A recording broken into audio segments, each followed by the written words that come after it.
আসসালামু আলাইকুম। আজকে আমি আপনাদেরকে শেয়ার করব বেকারি স্টাইলে নোনতা বিস্কিট। আর আজকের বিস্কিটটা আমি তৈরি করে দেখাচ্ছি টিকিউআইইউ এয়ার ফ্রায়ারে, যেটা আমি ফেসবুক পেজ গরম ডিল থেকে নিয়েছিলাম। যেটার পেজ লিংক আমি কিন্তু কমেন্ট বক্সে দিয়ে দিয়েছি।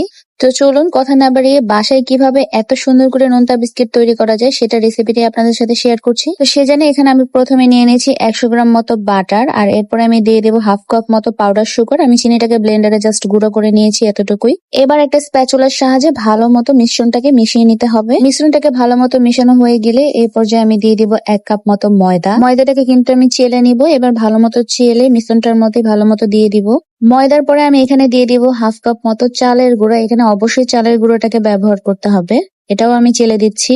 এরপরে সবশেষে এখানে আমি দিয়ে দিব 3 টেবিল চামচ মতো গুঁড়া দুধ এবং স্বাদ অনুযায়ী লবণ। এটাকেও ভালো মতো চেলে মিশ্রণটির সাথে মিশিয়ে নিব। এবার একটা স্প্যাচুলার সাহায্যে ভালো মতো সবগুলো উপকরণ একসাথে মেখে নিব। মাখার আগে উপরে সামান্য পরিমাণ 1 থেকে 2 টেবিল চামচ মতো তেল দিয়ে দিব। এই কাজটা চাইলে আপনারা স্কিপও করতে পারেন, যেহেতু এখানে বাটার ব্যবহার করে হয়েছে। তো এই পর্যায়ে আমি স্প্যাচুলা দিয়ে ভালো মতো মিশ্রণ করে এবার হাত দিয়ে মেখে একটা ডো তৈরি করে নেব। তো এই পর্যায়ে আমার কাছে এটা খুব ছোট মনে হচ্ছিল, যার কারণে আমি বড় একটা বোলে ট্রান্সফার করে নিয়েছি।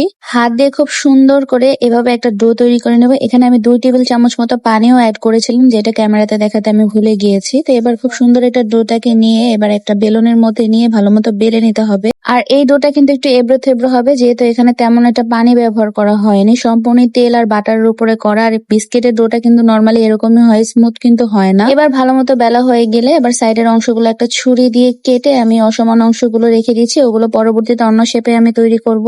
আজকের বিস্কিটটা আমি কিন্তু স্কোয়ার শেপে তৈরি করছি, যার কারণে আমি সাইডের অসমান অংশগুলো কেটে সরিয়ে নিচ্ছি। এরপরে কাঁটা চামচ দিয়ে ঠিক নোনতা বিস্কিট স্টাইলে দাগ কেটে নিচ্ছিলাম, এতে করে খুব সুন্দর একটা ডিজাইন আসবে। এবার ছুরি দিয়ে কেটে নেবার পালাম। এই কাজটা খুবই সহজ, আপনারা দেখলেই বুঝতে পারবেন আমি ঠিক কতটুকু স্টাইলে এগুলো কেটে নিচ্ছি। এটা হয়ে গেলে এবার আমার যে এয়ার ফ্রায়ার ছিল সেটার মধ্যে কিন্তু আমি 2টা নেট পেয়েছি। তো একটার উপরে আমি বিস্কিট গুলো সুন্দর মতো বিছিয়ে দিচ্ছিলাম। কাটা হয়ে গেলে এবার বিস্কিট গুলিকে 160 ডিগ্রি সেলসিয়াসে 15 মিনিটের জন্য এয়ার ফ্রায়ারে আমি বেক করে নিয়েছি। আর বিস্কিটের ফাইনাল লুকটা তো প্রথমে আপনারা দেখতেই পেয়েছেন। আর যে অসমান অংশগুলো দেখতে পেয়েছেন সেগুলো আমি রাউন্ড শেপে তৈরি করে নিয়েছি। আমি 2বারে বেক করেছি, এগুলো আমি পরের বারে বেক করব একই সময় একই টেম্পারেচারে।